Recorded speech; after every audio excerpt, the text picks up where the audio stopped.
Mes chers compatriotes, face à l'inacceptable et révoltante décision de reporter l'élection présidentielle au 15 décembre 2024, nous condamnons avec la plus grande fermeté ce qui n'est rien d'autre qu'un véritable coup d'État constitutionnel au cœur de notre cher pays, le Sénégal.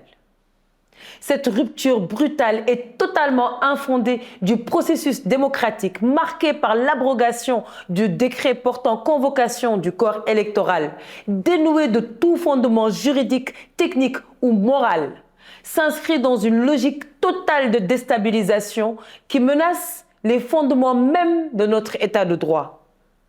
Le vote par l'Assemblée nationale de la proposition de loi visant à reporter l'élection présidentielle, mes chers compatriotes, constitue une violence politique inouïe, jamais vue et sans précédent, un passage en force qui révèle la fragilité de notre démocratie face à des intérêts personnels, des intérêts particuliers. La crise constitutionnelle évoquée par le pouvoir en place, une chimère fabriquée de toutes pièces, traduit une volonté désespérée de s'accrocher au pouvoir par des subterfuges indignes de notre tradition républicaine.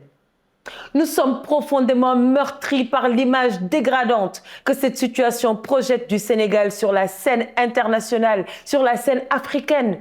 Pourquoi cette violence inouïe face à des citoyens, de surcroît, des candidats à l'élection présidentielle dans l'exercice de leurs prérogatives constitutionnelles? Pourquoi? J'ai été arrêtée, brutalisée, avec mes militants, des sympathisants, alors que nous voulions juste exprimer notre droit le plus légitime dans notre propre pays. Nos frères et sœurs sénégalais, épuisés par une tension politique constamment attisée par un régime aux abois, nous refusons aujourd'hui désormais de nous laisser diviser pour satisfaire les ambitions démesurées d'une poignée de despotes. Nous voulons la paix. Nous voulons préserver la concorde entre les Sénégalais. Nous voulons la stabilité. Nous ne voulons plus nous battre les uns contre les autres. Mais par contre, sachez que nous ne reculerons devant rien. Nous donnerons tout pour notre Sénégal. Alors, le temps du verbiage est révolu. Nous appelons à une mobilisation sans précédent de toutes les forces vives de la nation, de façon pacifique, certes, mais déterminée et engagée.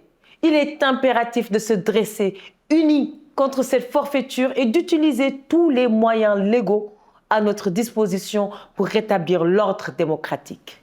Nous ne donnerons pas une seconde de plus à ce régime qui cherche par tous les moyens à prolonger un mandat désormais caduc. À partir du 2 avril, Monsieur le Président de la République, vous ne serez plus reconnu comme Président de la République du Sénégal. Le Sénégal mérite mieux. Le Sénégal exige le respect de ses lois, le respect de sa constitution et de la volonté de son peuple. Nous sommes à la croisée des chemins. Et le moment est venu pour la relève. Nous sommes fatigués. Nous voulons une relève qui se fera entendre, une relève qui se fera respecter, une relève qui restaurera la dignité et enfin l'intégrité de notre République.